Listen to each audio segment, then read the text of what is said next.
It is obvious that a huge part of the racial wealth gap can be attributed to the federally sanctioned housing policies of this country, which included redlining, a means by which loans were explicitly and intentionally denied to individuals in black, redlined neighborhoods, and where state-backed restrictive covenants denied black people the opportunity to move into wealthier white neighborhoods. And so not only were black people not able to inherit wealth from their parents and grandparents, who were enslaved, but they were denied the opportunity to build wealth for themselves. It wasn't until 1977 that discrimination in lending for housing was outlawed. This meant that black people were relegated into... Well, actually, it's a little misleading. Mm-hmm. It was actually I actually had it pulled up. I don't know if I still have it. I was spacing out. I was like, I didn't get nothing from Grams, motherfucker. Well, that's a big problem with this argument, is that there's lots of people. Jesus Christ. I didn't get There's nothing. lots and lots of people who are white that didn't get anything. I got 4 grandparents and I got fucking jack shit. Yeah. Where's my house? I think I closed My it. granddad had like 35 kids. The actual law that made it illegal to do this was passed in the 50s, not the 70s. Really? How hilarious. Okay, well, let's see. It wasn't a law. It was in 1948, a Supreme Court decision declared that property deeds stipulating racial segregation were unenforceable as law and contrary to public policy. So there you go. So this was done in the 50s. So the guy he's using the clip from is making the argument that he thinks the wealth disparity that exists today was a cause of a policy in the 1930s, 40s, and 50s. He's saying, well, he said he didn't make a direct one-to-one. I think he said he thinks some part of, a big part of the wealth gap is because of that. Right. Yeah, that's what he said. So how do we fix that? Do we just, I don't know. They just give people houses, Adam. Well, I mean, they didn't give them houses. They loaned them money for houses, right? I know. Like, what the fuck? Yes. Don't we have that situation now? Like, you want to buy a house? I don't know where. I feel like the housing market is kind of fucked for young people. Like, I feel like the young people are catching up with the black community as far as home ownership goes. Yeah, no, well, it's weird because we live in a time period where interest rates are like nothing. Yeah. But then property is super high. Yes. So, yeah. Possible to obtain. But regardless as you said, of your skin color. Right. But as you said, it's affecting everyone. It's kind of fucking everyone. Totally. Yeah, exactly. The housing crash affected everyone. Of course, they're going to say like it affected black people worse, but well, and it wasn't just a housing crash. It was also, here's part of the problem. It seems like maybe the government was incentivizing people buying homes too much, and that's why, it's kind of. It was. That's why. Although I mean, a lot of it's just obviously population rates just keep increasing. So as long as population keeps increasing, property prices are going to keep going up, and I think mortgage-backed securities are still legal, and that's obviously adding more value to properties and raising the price further. So, and you know why that is? Adam? Because you know who owns the property? Who?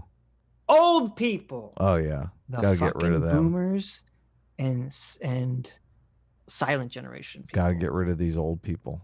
And you know who goes out and votes the most? The old people. The old people. Yeah. So should it surprise anyone that the people who vote the most get the most policies that helps them? You know there's some gerrymandering going on the Democratic side to be ageist against the old people. They're like, all these old people vote Republican. Right. Let's make sure they can't vote. Oh yeah, I'm sure that the gerrymandering swings both ways. So totally. I highly doubt that one side is like, oh, we're the virtuous, we'll never gerrymander, and the other side's like, we're evil. They do. No, they're all gerrymandering to shit. Yeah. CGP Grey has a wonderful video. He does about possible solutions to gerrymandering, but unfortunately, the solutions are so not radical, but so they are like radical. I guess they are radical. They're so different than the system we have now that I can't foresee them ever being implemented, even if they would work. One of them is to actually pay the analysts that do the gerrymandering to gerrymander the district proportionally so it's close to like a 50-50 thing, which is interesting. It's like the enlightened centrist gerrymander. Yeah, totally. So you gerrymander the Right. district so it's really borderline every single time. And then, obviously the centrists, the moderates are going to be tipping the election every single time. Yeah, but that creates another problem because then you're just gerrymandering towards centrism, which we would like, but I'm not sure that really fixes the problem in spirit. I wonder also if it makes every single, like if it totally makes polarization so much harder. Like if when things are close, things are going to be more contentious. They're definitely going to be more contentious. Right, because maybe it won't polarize things towards moderation. Because look at the last couple elections; they've all been neck and neck for president. Yeah, so. Not many people know, but the Democrats, I think, controlled the House for something like 70 years. The Republicans didn't control the House. FDR. Yeah, but that was back when the Democrats had the South.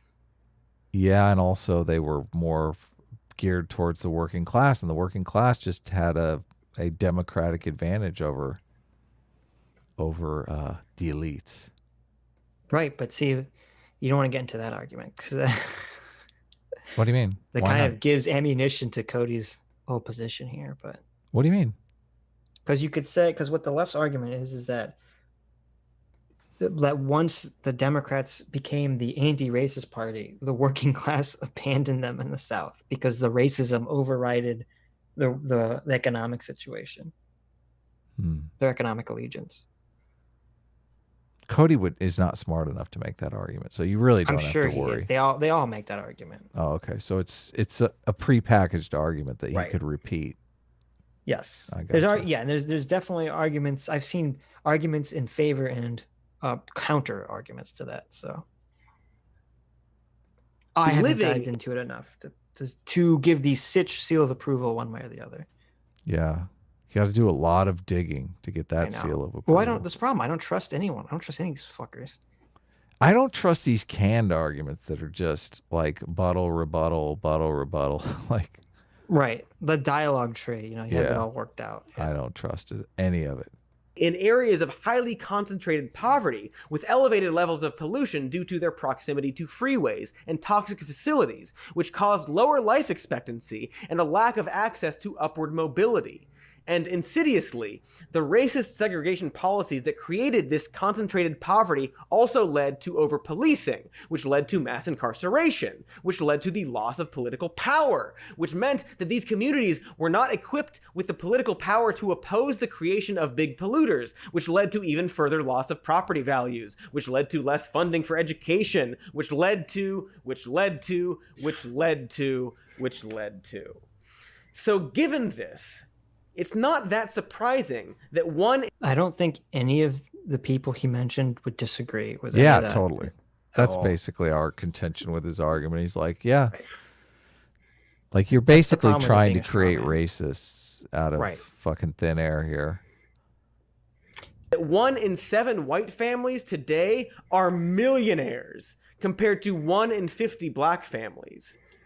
So this is why Ben Shapiro used the millionaire statistic, because he said it was something like astronomical, something like if there's some single-digit percentage of people inherit over $1 million from their families, assuming his statistics are true. So, how are they defining millionaires too? Have $1 million in wealth. What do you mean? Okay, that's assets. I guess I'm assuming. I don't know. It's a good question. I'm just saying, like, that while single white.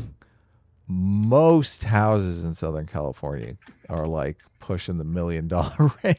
So right. I'm just saying, like, million doesn't go as far as it used to. Right. White women between the ages of 36 to 49 have a median net worth of $42,000, and single black women in this same age range have a median net worth of $5. As Nicole Hannah-Jones, the creator of the 1619 Project, recently noted on the Ezra Klein Show, what the census data shows is that actually lower income white Americans have more wealth than middle class.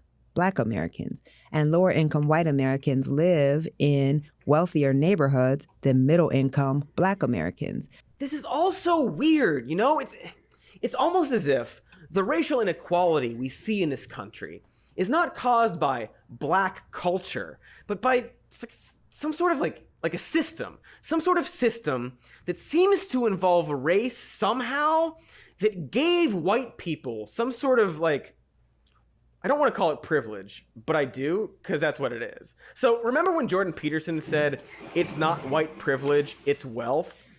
Well, it turns out that wealth is a white. Is that you over there? What's going on? Oh, don't worry about it. I'm renovating.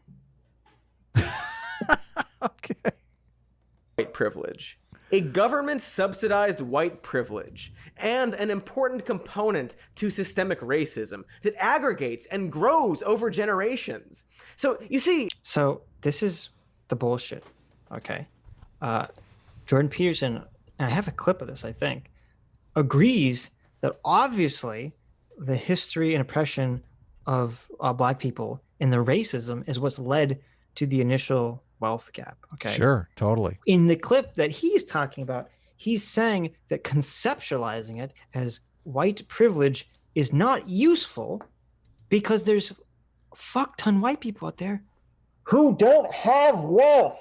Okay. Yes, totally. Who are very poor and don't have wealth and Yeah. didn't inherit anything. Yeah. Okay. So when you tell all those people, well, you work in your privilege, you're not really fucking moving your movement forward in a direction at all. Yes. 6 out of 7 white families ain't got squat. Right? Exactly. I mean, Right.